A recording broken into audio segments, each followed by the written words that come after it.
Message 12.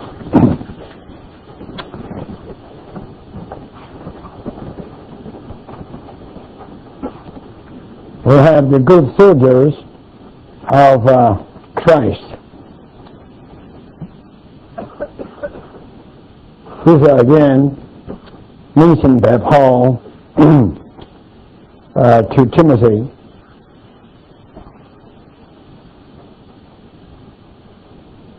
The first aspect of being a good soldier of Christ is to share the sufferings of evil. A preacher or a minister of Christ should be one all the time share the suffering of evil. That means persecution. Again, like a race winner, a game contender, should not be entangled themselves with the affairs of life. The affairs of life, that means the life in this day, should not be entangled with all the life holding, that they may be pleased, the one who enlisted them. I think we all knew this. Then Paul was vindicating himself, saying he should carry on a war, not at his own expense. He was vindicating himself, saying, I was working, I was fighting for you. I shouldn't work without eating something, and I shouldn't fight a war at my own expenses. But anyhow, this gives us some idea that the good Christians are good soldiers of Christ, all the time sharing the sufferings of evil, and not entangle ourselves with the life of today, that we may please the Lord who enlisted us. Of course, sometimes you are fighting a war and you have to pay everything for it. But you shouldn't blame, complain, because you just can vindicate yourself a little bit like the Apostle Paul. Then the next one is a living husbandman, that is the farmers. With the farmers, of course, we know in any country the most significant thing is the labor. The farmer has to labor day and night, especially in the morning, but they will be the first to enjoy the fruits.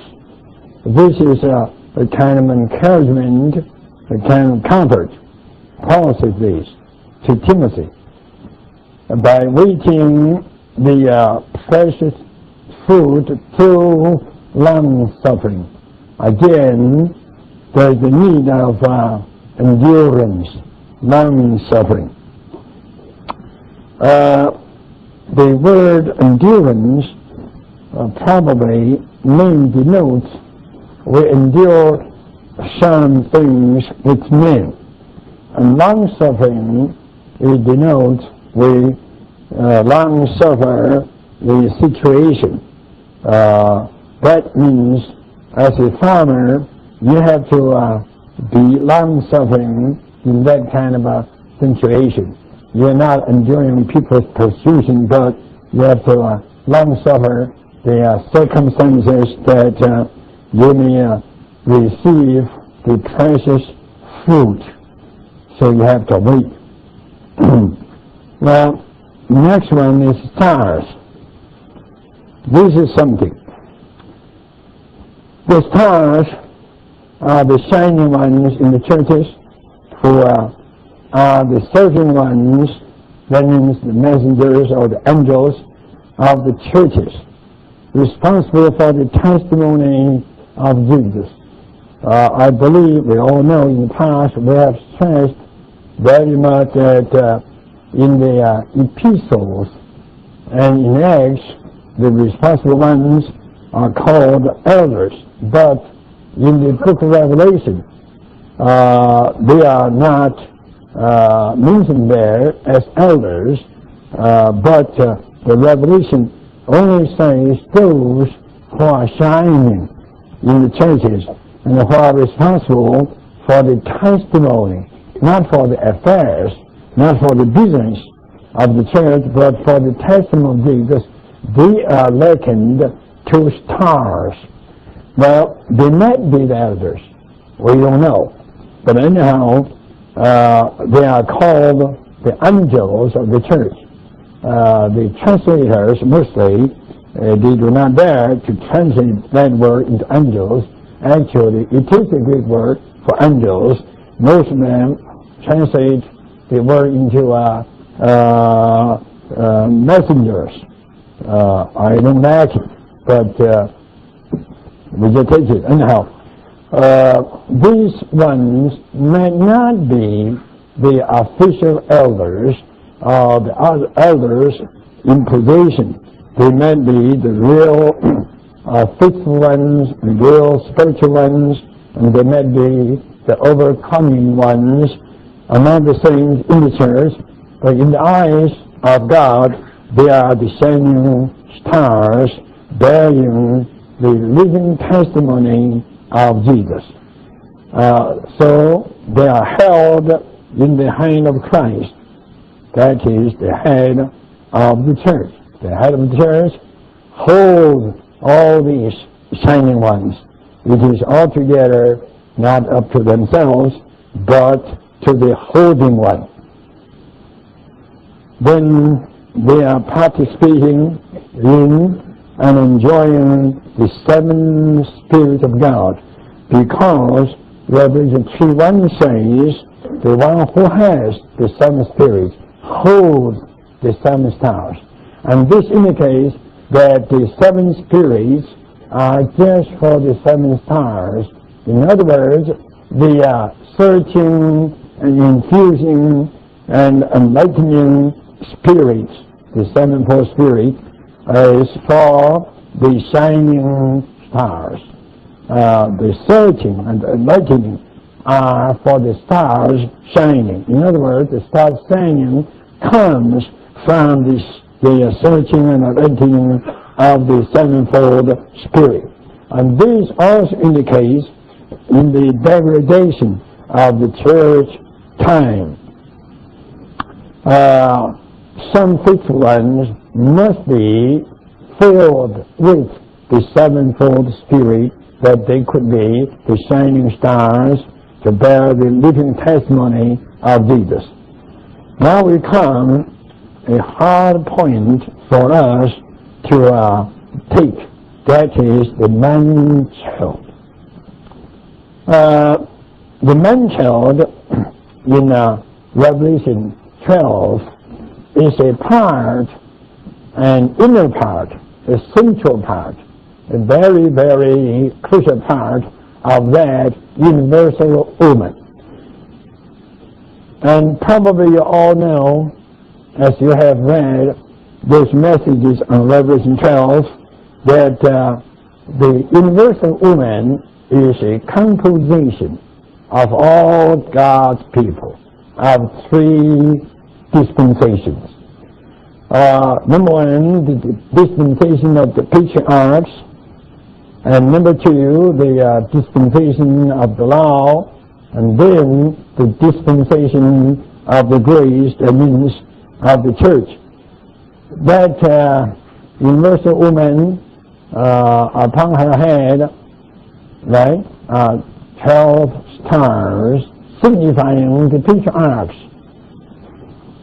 And then she was standing on the moon. The moon is something in the night, signifying the dispensation of law. The period of law was a kind of night, yet there was the reflection of the saint of Christ as the moon. So this woman was standing on the moon in the scenes also the law period was under her feet. But she was fully wrapped with the shining sun, that is, the period of the grace. So you see all the overcomers produced during the patriarch dispensation, and produced during the dispensation of law, and those produced during the dispensation of grace.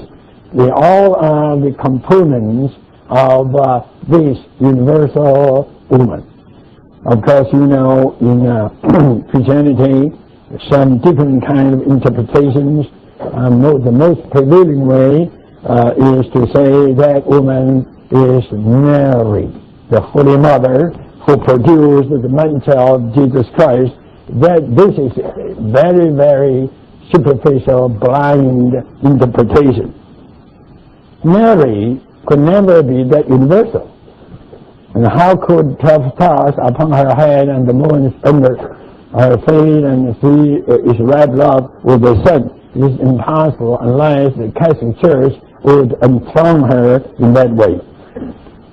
But according to the entire Bible, we have to interpret these metaphors in the way we did, because the way we interpreted this metaphor was based upon the studies of so many faithful, bona fide Bible teachers, plus our own study.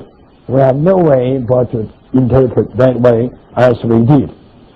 So the universal woman is just the totality, the aggregate, the composition of all God's people through all the generations, in other words, through all the dispensations. Through all the dispensations in God's different economies, God has gained such a people. Again, God used the female to illustrate His people. The faithful people of God should be always like females, loving Him as a virgin. Again, this is a woman. Within her, there is a stronger part. Man-child, no doubt, denotes the stronger part of this entity. She is a woman, yet within her, there is stronger part. And this stronger part, no doubt, is the overcoming ones. And according to the text or context of Revelation 12, these overcomers should be martyrs, because there's a verse in this chapter that says this man-child was born. You see, was born there, and that born is a kind of a resurrection. You know, this indicates that they were martyred.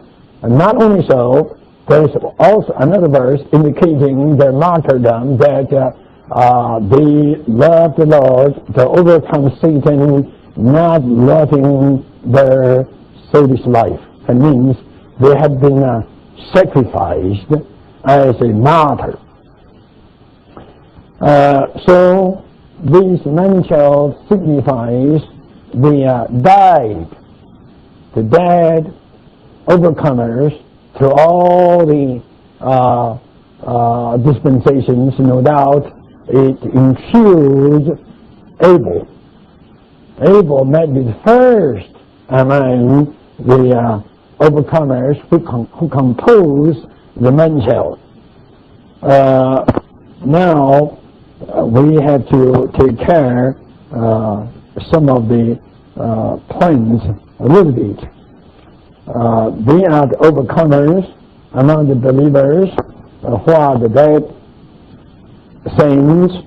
Then in the future they will shepherd all the nations, and they will be caught up to God and to His throne. So here we have a problem that is really hard to solve in expounding the Bible. That is, as they are, the dead things, right, resurrected in the future. But you see, we have proved here that they all have been caught up to God and to His throne in the heavens 3.5 years, you see, before the end of this age. Because after they were caught up to the throne, there will still be 1 year, 2 years, and half years, 3.5 years, which, according to proper interpretation, will be the period of the Great Tribulation. So these overcomers will be caught up or raptured, not into the air, not to there. By that time, Christ has not come down from the throne to the air yet.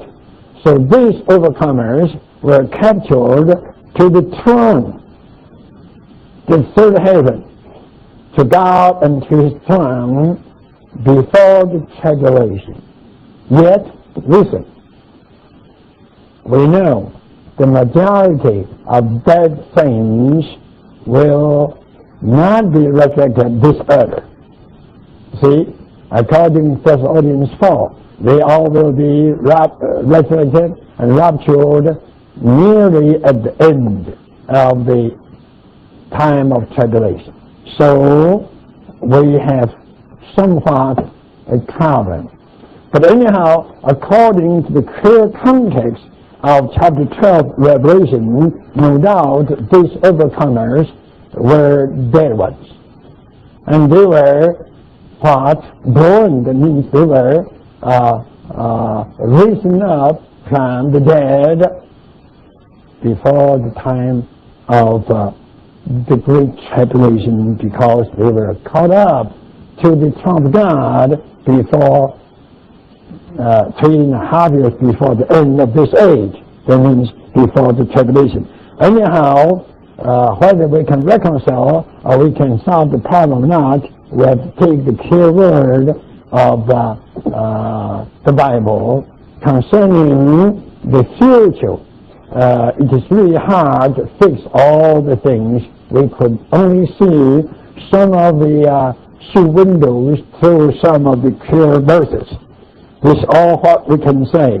Anyhow, they are the overcomers, and they got martyred, and then they will be caught early before the tribulation, directly to third heavens to touch the throne of God, not just to the air to meet the Lord Jesus. Then, following this, the Revelation shows us another kind of overcomer. That is the first fruit. Right? In chapter 14 of Revelation, firstly you see the first fruit, then you see the harvest. The first fruit.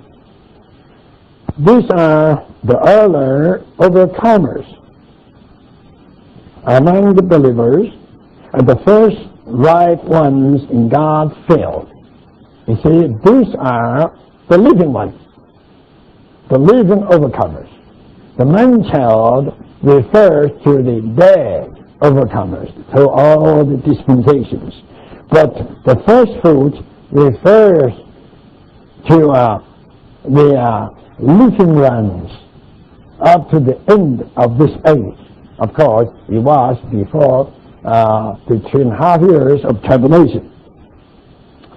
They will be the first ripe ones in God's field, reaped before the harvest as the first fruit to God and to the Lamb.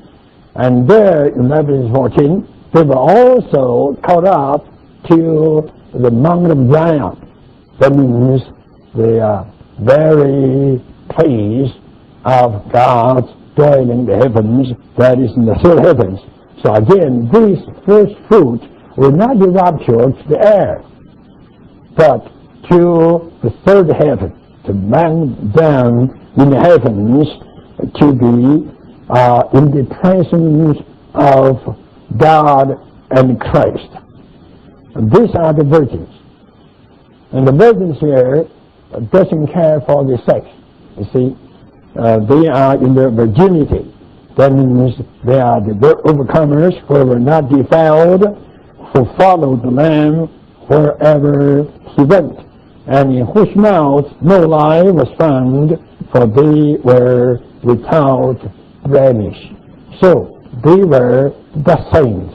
They were the overcoming ones, and they were the first ripe ones among all the believers in God's field on this earth. So they will be raptured much earlier, even earlier than the tribulation. They will escape the great tribulation, as what is told in Luke 21, I believe, verse 36, by the Lord Jesus. The Lord Jesus says, you have to be watchful and praying that you may be able to escape the coming tribulation. And it's also promised by the Lord in Revelation chapter 3, verse 10, that if you are faithful to His word, and you will be what? You will be taken away before the hour of the trial. That means before the time of tribulation, about 2.5 years. So you do have the two verses to confirm these, Luke 21:36 and Revelation 3:10. If you read carefully of the New Testament, you could see all these things as we did this even 50 years ago. We did quite much. We lived very much. We got all these enlightenments with the help of some top writers. They all hold the same kind of opinion. I must tell you, in the school of prophecy, there are different scholars. The brethren teachers are just in a general way. They have picked up just a general map with the main rules without showing us the small layings and so forth. But then people like Jan Pember, Gabite, Penton, and some others, they got into the more details of the prophecy. We have seen all the details, and we got both the help from the brethren teachers, from all these scholars, and of course we have studied much more. We saw some details also. Then we added all these things together. Then we have our interpretation for 50 years, which never could be changed. We have been considering quite much about our interpretation. The more we consider, the more we got confirmed this is the right way. And these first fruits are purchased from among men to be raptured among them in the heavens where the Lamb is. You know, Luke 21:36, the Lord promised that the overcomers will be brought to His presence. That is, in man down, where the Lamb is, with His name and the name of His Father written on their forehead. This indicates that they do not only belong to the Lamb and to the Father, but also they are one with the Lamb, with the Father. Not only so, you know, now, in this evening, you all bear a name tag, right? And that name tag has your name, right? And that indicates you are that person. So this is very, very significant. All these overcomers will bear the name of the Lamb and of the Father. That means they will bear the name of the Son and of the Father, indicating that they are one with the Son and the Father. I have to exercise my boldness to say, even they are the Son and the Father. Is this too much? Now, on the breast, you have a name there, Sam Lin, you see. So, as he bears the name Sam Lin, his family. So what? So in the coming day, some overcomers will bear the name of the Lamb and of the Father. Then who are they? You say. Then you better help me to bear the blame that this is heretical. But anyhow, they bear the names of the. Who are they? Read the name. Who are you? Read the name. And not. But they bear the name, the Lamb and the Father. Who are they? You see. Just that Lord Jesus was tempted by the high priest, the Lord Jesus, you said it. Okay. The harvest. The harvest are those who are left on the field or in the field by the first fruits. After the first fruits are gone, the rest, the majority of the field still remain there. Why? Because they are not ripened yet. They need more scourging of the sunshine. You know, the Great Tribulation will help them to ripen. Some would be still loving their cars, right? Some would be still loving their houses, their good jobs, but the earthquake comes, the house will be shaken, and the cars will be damaged, and they will lose their jobs. What will you do? To love the Lord. You got the scourging of the scourging light, scourging sign of the Great Tribulation. You have to know the Great Tribulation will come from two sources. God will judge this earth. Will of Dallas will be under God's judgment. I know all the Texan brothers are just like the Scotland people. All the Scots are proud of their Scotland. So all the Texan brothers are proud of Texas. Everything, Texas. Number one. The state. The university. One time I was telling my brother, don't you know the university? So what? No, okay, now I understand.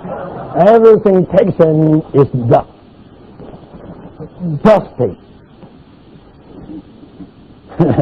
God, one day God will shake the state.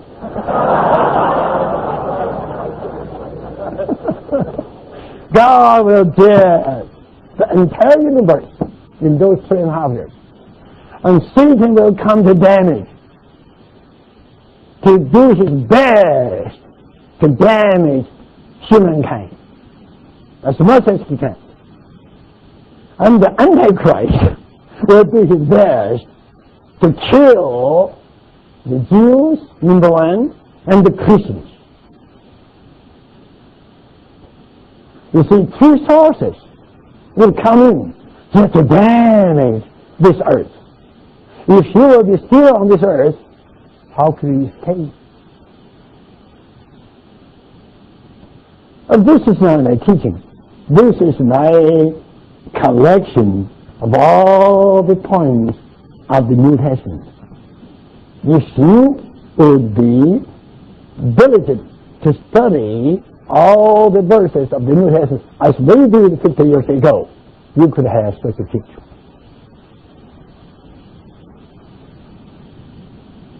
So this is the kind of warning, a kind of reminding. Don't love the car so much. Use them temporarily. Don't love your house so much. Use them temporarily. You see? All these things will be judged. All the material things one day will be judged. Everybody knows the earthquakes increasing all the day. You see, at the time when the Lord prophesied concerning the earth to be shaken, at that time, according to history, not much earthquake on this earth. But from that time onward, year after year, century after century, the earthquake on this earth be increasing. Right? Even the scientists would tell you, the more the earth is going on, the more what? Earthquakes will come. Eventually there will be a total earthquake. An entire earth will be shaken. That will be happened in the Great Tribulation, I tell you. Anyhow, the earth is not a safe place. So we must get ourselves ready. We use everything as temporary. We just love Him as what? Eternal. Tribulation will come. Okay? Then majority of the believers will be ripe later than the first fruit. These are the harvest. To be reaped by Christ as the reaper toward the end of the Great Tribulation, which will transpire in Revelation 14, verses 16 through 13, and He's coming back, sitting on a white cloud. By this time, He has already come down from the throne to the earth. He's no more sitting on the throne there. But the man-child was raptured to the throne, and at that time Christ still will be sitting there on the throne. And the first fruit will be raptured there. But when the majority of the harvest will be reaped, by this time Christ has come down from the throne in heavens to the earth to meet this later ripe saints. Okay. Now we come to the consummating aspect of the symbols. That is the jasper and the other precious stones. This is the most striking symbol. You know, in the former symbols we have the living stones, but you have to realize they are not precious stones yet. Eventually, we the believers, sooner or later, all will become transformed pieces. We will clay. We all know this, right? We will need clay. We were pieces of clay by our birth. But since the day we got regenerated, we began to be transformed. Bit by bit, gradually, right? We are being transformed. We will become precious stones. Precious stones. And the main category of all the stones is jasper. You know, the entire wall of the New Jerusalem will be jasper. And the first layer, the top layer of the 12 layers of the foundation is also jasper. And jasper in Revelation chapter 4 signifies God's appearance. See, John said he saw the one who sits on the throne like a jasper. That means jasper is just God's appearance, God's expression. So we all will be God's expression. You see, We all will be God's kind of appearance. We all will bear the appearance of God. Listen, the one who is sitting on the throne looks like jasper, right in the center of the New Jerusalem. And the circumference of the New Jerusalem is city. And the entire city is jasper. And that means entire city appears God's appearance. Right? The entire city bears God's expression, God's appearance. This corresponds with the word that when he comes, we'll see him and we'll be like him. We'll be like him. How he is, what he is, we will be. See, he is the jasper, and he will be like the jasper, and we will be the jasper too. And we will be like the jasper. So we will be just God's appearance. Jasper. Then, also, beside jasper, you have another 11 kinds of precious stones. I still haven't got the time to study those 11 kinds of stones. I still encourage some of you young brothers who dedicate your time to study the other 11 kinds of stones. And these stones, let me read the first item concerning jasper. Jasper signifies appearance of God, shining with the glory of God as the light of the New Jerusalem for the expression of God. This is clear. Why we need to be transformed? Just we need to be in the appearance of God, to shine His glory for His expression. It's wonderful. It's wonderful, right? And this glory that is shining out of God through us will be the light that enlightens the entire city, even that shines through the city over the surrounding nations. It's marvelous. Is that too much to say that we are one with God?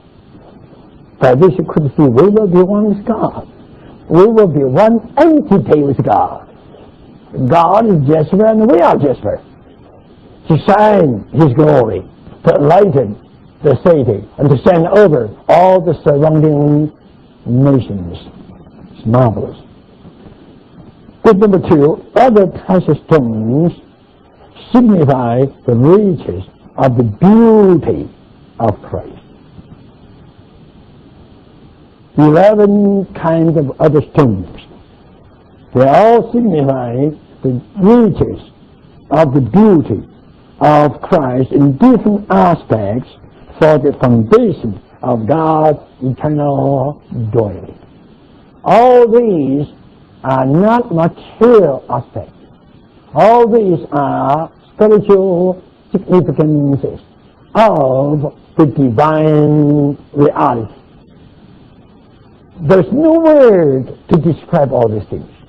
The only way that God can pick up is to use the symbol. Why? This New Jerusalem is really rich for us to describe. That's great. You will get. Last night I showed you, right? The first 2 books of the training in 1984 to the elders. The second one has, last night I went back to my apartment at content, had, altogether 7 messages in the second book on the New Jerusalem. 7 messages. I believe you will see a complete writing concerning the New Jerusalem. Using 7 messages. Again. I don't think we have exhausted. There's still some more writing on the New Jerusalem. But I have no way to say anything further concerning the other 11 kinds of precious stones because we haven't spent much time on that. I only spent some time Other study did show us that there are 12 layers of stones. There's 12 layers around, 12 layers. Then all the 12 layers of stones in the colors just like a rainbow. You know, in the rainbow, I tried my best from the youth to remember the 7 colors. Even this morning, I still couldn't remember. But probably you can tell me. Blue, green, yellow, red, what else? Orange. But anyhow, I tell you, these 4 are the basic colors. Blue, green, yellow, red. These 4 are the basic colors. Then you have some other 3 colors produced by the mingling of these 4. You have 7 colors in the rainbow. And the other study showed us exactly, if you found out the colors of all the 12 kinds of precious stones, you will get 7 colors. So the foundation of the New Jerusalem will be an eternal rainbow. And what is rainbow? The rainbow guarantees the faithfulness of God. So, the New Jerusalem is built upon the faithfulness of God. Surely this is sure foundation. Nothing can destroy God's faithfulness. Nothing can share and can shake God's faithfulness. This is a sure foundation, a foundation built upon God's faithfulness, and a foundation which is God's faithfulness. It is in the color of the rainbow. There will be no more rain in eternity. Am I right? When eternity comes, the raining time is over. The raining season is over. In eternity, there will be all the time clear skies. No raining season, because we have the rainbow. Hallelujah. But this is all what I can say. And all the colors of the rainbow are the different aspects of the riches of Christ. Because He is the foundation rock. Christ is the foundation stone of God's building in eternity. I could only say this much. Saints, without all the symbols, how could we learn all the things? It's impossible. It's really so. A picture is better than today as a million words. Look at the New Jerusalem. I'm still looking.